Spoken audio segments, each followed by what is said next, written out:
سب سے پہلے تو مجھے یہ بتائیں کہ جب حکومتی لوگ بھی سوال اٹھا رہے ہیں تو آپ کے ذہن میں کیا آتا ہے کہ بجٹ کہاں سے بن کے آیا ہے؟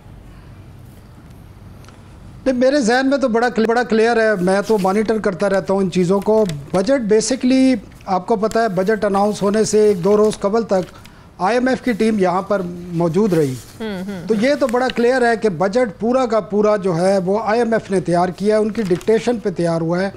آئی ایم ایف بجٹ جو ہے آپ کا dictated by I M F, تو ان کے ہاتھ میں تو کچھ نہیں ہے. اسی لیے رانا ثناءاللہ بھی اور باقی لوگ بھی اس پر اور پیپلز پارٹی بھی آوازیں اٹھا رہی ہیں.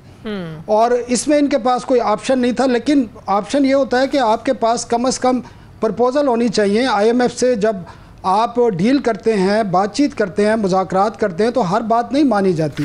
آپ متبادل چیزیں بتائی جاتی ہیں. آئی ایم ایف سے جب انہوں نے کہا عوام کو ریلیف دینی ہے, تو آئی ایم ایف نے ان سے کہا کہ جی یہ پیسے کہاں سے آئیں گے.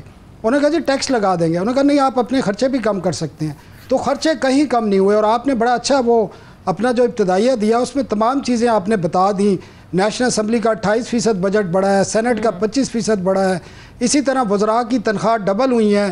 اور وہ ایک چیز آپ نے چھوڑ دی, اسپیکر اور ڈپٹی اسپیکر کو 6.5 لاکھ روپے ماہانہ کا ایک انکم ٹیکس ایگزمپٹ الاؤنس بھی دیا گیا ہے. جی بڑی انٹرسٹنگ بات ہے یہ. تو بہت جو ہے یہ زیادتی ہے. مجھے ایک اور چیز بتائیں, جب آئی ایم ایف نہ رکھے, مجھے سمجھ نہیں آتی ہے, اگر ہماری حکومت آئی ایم ایف سے عوام کے لیے ریلیف لینے میں ناکام ہو جاتی ہے, گھٹنے ٹیک دیتی ہے, تو اپنی تنخواہوں میں اضافے آئی ایم ایف کیسے مان جاتی ہے, اور آئی ایم ایف کو اپنی تنخواہوں میں اضافے پر کیسے منوا لیتے ہیں؟ شازیہ دیکھیں, آئی ایم ایف کے 2 ہی کنسرن ہوتے ہیں, پرائمری بیلنس اور بجٹ ڈیفیسٹ. اب وہ کہتے ہیں کہ پیسے کہاں سے آنے ہیں, آپ نے اپنے خرچے کم کرنے ہیں یا ٹیکس لگانا ہے, یہ آپ کے اوپر ہے. اب ان کے پاس دیکھیں بڑی بات ہے, ان کے اتنے پتھر دل ہیں یہ لوگ کہ یہ اپنی ذات کو دیکھتے ہیں, اپنے انہوں نے تمام چیزیں برات حاصل کر لی. اور ان کے لیے اور بڑی بدقسمتی یہ ہے کہ آپ کا وزیر خزانہ جس کا سیاست سے کوئی تعلق نہیں, وہ اس کو جسٹیفائی کرتا ہے. مطلب یہ بے رحم ہونے کی سب سے بڑی دلیل ہے کہ اور مجھے لگتا ہے کہ ہماری بدقسمتی یہ ہے کہ ہمیشہ ایسا وزیر خزانہ ہمارے سروں پر مسلط کر دیا جاتا ہے جس کا عوامی روٹ سے کوئی لینا دینا نہیں ہے, جس کو عوام کے مسائل کا کبھی پتہ ہی نہیں ہوتا ہے. یہ بڑی انٹرسٹنگ پاکستان کی ہسٹری ہے کہ کبھی آپ معین قریشی کو لے آتے ہیں, کبھی حفیظ شیخ کو لے آتے ہیں, کبھی آپ شوکت عزیز کو لے آتے ہیں, کبھی آپ شوکت ترین کو لے آتے ہیں, جن کا سیاست سے کوئی تعلق نہیں ہوتا, اور وہ جس دن فارغ ہوتے ہیں وہ بیگ اٹھا کے امریکہ یا یورپ چلے جاتے ہیں. اب بنیادی طور پر دنیا میں کسی بھی ملک میں اگر اکنامک بوم آیا ہے, تبدیلی آئی ہے, وہ چائنا ہے, وہ ویسٹ کے ممالک ہیں, تو وہاں پر پولیٹیشین کے ذریعے آئی ہے. میں آج بھی اس چیز پہ بلیو کرتا ہوں, اگر اس ملک کا پولیٹیشین چاہے وہ ان پڑھ ہو, وہ وزیر خزانہ ہو, تو ان سے بہتر بجٹ دے سکتا ہے. کم از کم اس کے روٹس ہیں, ان کو تھوڑا بہت تو احساس ہے کہ پبلک کے پاس انہوں نے ووٹ لے کے جانا ہے. انہیں پتہ ہے آج پاکستان کے لوگ جو ہیں بجلی کا بل دینے کے لیے اپنے جو ہے گھر کی چیزیں بیچ رہے ہیں, وہ اپنی دوائی نہیں لے رہے, اپنے بچوں کو اسکول نہیں بھیج رہے. 1 کروڑ لوگوں کے پاس کھانے کو نہیں ہے, یہ بھی ورلڈ بینک کی رپورٹ ہے. جی اسپیکر قومی اسمبلی, ان کی تنخواہوں میں اضافے کا نوٹیفیکیشن 26 مئی کو جاری ہو جاتا ہے. تو یہ حکومتی لوگوں جو ہے 29 مئی کو, تو یہ انہیں تنقید کرنا خواجہ آصف صاحب کو بعد میں یاد آتا ہے. ہی از ڈیفینس منسٹر, کیا وہ ان سے بھی بالا یہ ہوا, انہیں بھی نہیں پتا چلا کہ یہ کیا ہو رہا ہے؟ شازیہ اب یہ پاکستان کی قوم کو اور میڈیا کو بیوقوف سمجھتے ہیں. ساری چیزیں ہمارے سامنے ہو رہی تھیں اور قانون اور رول سامنے ہوتے ہیں. آج بڑی انٹرسٹنگ بات ہوئی نیشنل اسمبلی میں بھی. آج پہلے تو چیئرمین سینٹ صاحب کو میڈیا نے پکڑ لیا اور ان سے پوچھا جی یہ ایشو آ رہے ہیں اور خواجہ آصف یہ کہہ رہے ہیں. انہوں نے کہا جی میری تنخواہ بڑھنے سے کوئی تعلق نہیں ہے. آپ دیکھیں, اندازہ کریں, وہ کہہ رہا میرا کوئی تعلق نہیں ہے, اگر کوئی جنہوں نے بڑھائی ہے تو وہ ختم کر دیں, مجھے تو کوئی نہیں پتہ اس بات کا.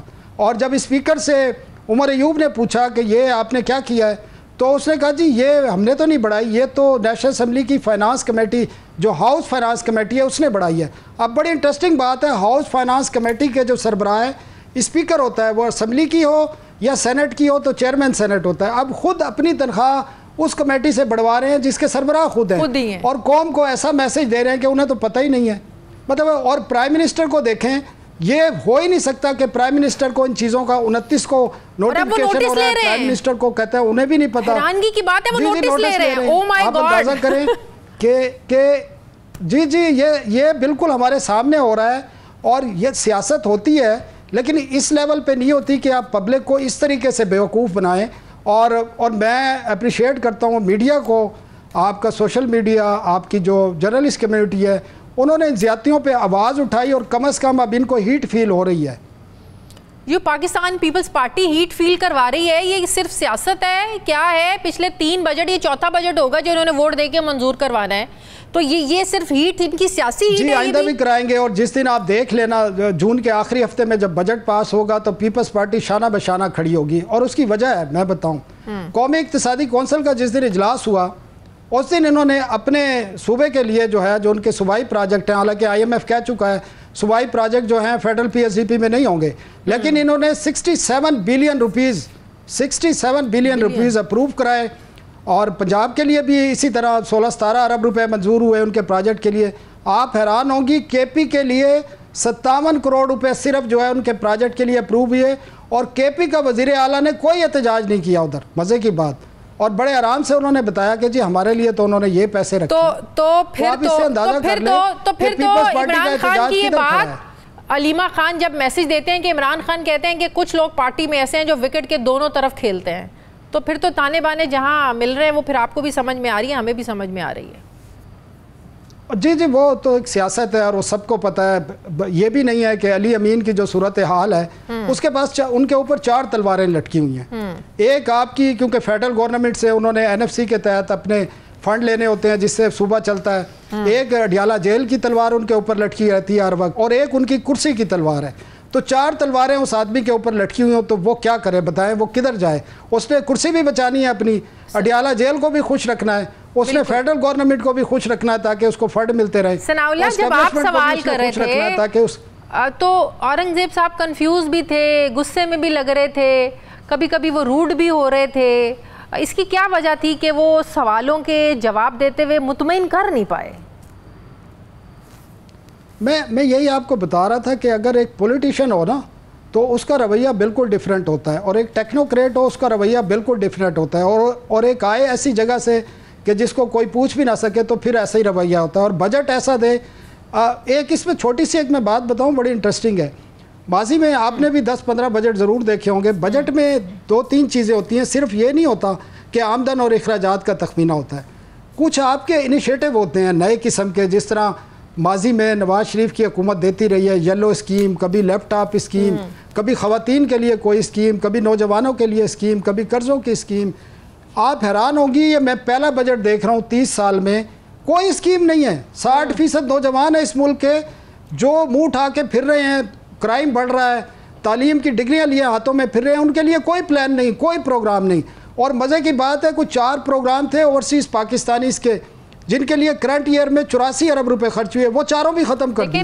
یہ ایکسکلوسیو دے رہا ہوں میں آپ کو خبر, یہ ابھی تک خبر نہیں چلی. تو یہ تو حالات ہیں ان کے. تعلیم کے لیے پنجاب میں تو لیپ ٹاپ بھی بانٹے جا رہے ہیں. 18ویں ترمیم کے بعد کچھ چیزیں تو صوبوں کی ذمہ داری ہے نا؟ جی بالکل ہے صوبوں کی ذمہ داری. تو یہ ختم کرے نا اسٹیرٹی میں صوبوں 18 امینڈمنٹ کے بعد تو یہ 50 وزاروں کی تو ضرورت نہیں ہے, یا 70-80 ڈویژن بنائے ہوئے ہیں. بھائی یہ سیاسی آپ نے ویسٹڈ جو پولیٹیکل انٹرسٹ ہے ان کے لیے بنائے ہوئے ہیں. کیا یہ ایسے PM تو ایسے بنائے ہوئے ہیں جن کی ضرورت ہی نہیں ہے, پتہ نہیں وہ کیوں رکھے ہیں انہوں نے, اور ان کی تنخواہیں جناب جو ہے وہ ڈبل کر دی ہیں. اچھا یہ عطا طارق صاحب کی نوک جھوک جو ہو رہی تھی, جو لائل بیوروکریٹ تھے ان کو اٹھا کے ایڈوائزر لگا دیا آپ نے. ضرورت ہی نہیں ہے, جو ایسے PM کام کرتا ہے وہ آپ کے ایڈوائزر کر رہے ہیں. بالکل صحیح. یہ عطا طارق صاحب کی جو نوک جھوک ہوئی وہ بڑی سوشل میڈیا پر ہم نے دیکھا, بڑی وائرل بھی ہوئی. پہلے غصے سے وزیر خزانہ نے کہا کہ آپ بیٹھے رہیں, پھر نوک جھوک ہوئی, پھر انہوں نے کہا کہ آپ اٹھ کر چلے جائیں. وہ کیا واقعہ تھا سارا؟ وہ اصل میں ہوتا یہ ہے کہ جس دن بجٹ تقریر ہوتی ہے نا, یہ بڑی پرانی روایت ہے, کیونکہ فائنانس بل اور جو ٹیکسز کا معاملہ ہوتا ہے وہ بڑا ہائیلی ٹیکنیکل ہوتا ہے. تو بجٹ تقریر کے ساتھ ہی FBR میں ایک بریفنگ ہوتی ہے, جو FBR کے جتنے بھی ٹیکنیکل لوگ ہیں وہ میڈیا کو بتاتے ہیں کہ اس فائنانس بل میں فلانی چیز کا یہ مطلب ہے, کیونکہ اس میں تمام چیزیں کلیئر نہیں ہوتی, اس میں قانون کو دیکھنا پڑتا ہے.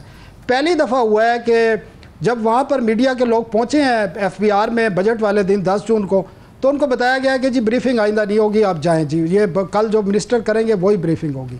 اس پر پھر میڈیا نے ڈیسائیڈ کیا کہ ہم اگلے روز جو ہے ٹوکن واک آؤٹ کریں گے, اور ٹوکن واک آؤٹ کیا گیا. لیکن منسٹر فائنانس نے اس ٹوکن واک آؤٹ کے بعد جو ہے جب ہم باہر کھڑے تھے, انہوں نے سرکاری ملازمین کے سامنے پریس کانفرنس شروع کر دی اور انہوں نے بڑی ایروگنس کا جو ہے مظاہرہ کرتے ہوئے، تو یہ ساری صورتحال تو میڈیا نے وہ جو باہر صحافی واک آؤٹ پہ تھے اس کو نیوز چینلز نے لائیو دکھایا اور اس پر خبریں چلنے لگی. عطا تارڑ صاحب جو تھے وہ اپنے گھر پر یا کہیں موجود تھے، انہوں نے میڈیا پر دیکھا، ان کو پہلی دفعہ یہ بھی بڑی انٹرسٹنگ ہے کہ پوسٹ بجٹ پریس کانفرنس میں اکنامک ٹیم کے علاوہ کسی کو نہیں آنے دیا گیا. تو وہ جو ہے رضاکارانہ طور پر وہاں پہنچے اور انہوں نے میڈیا سے بات چیت کی.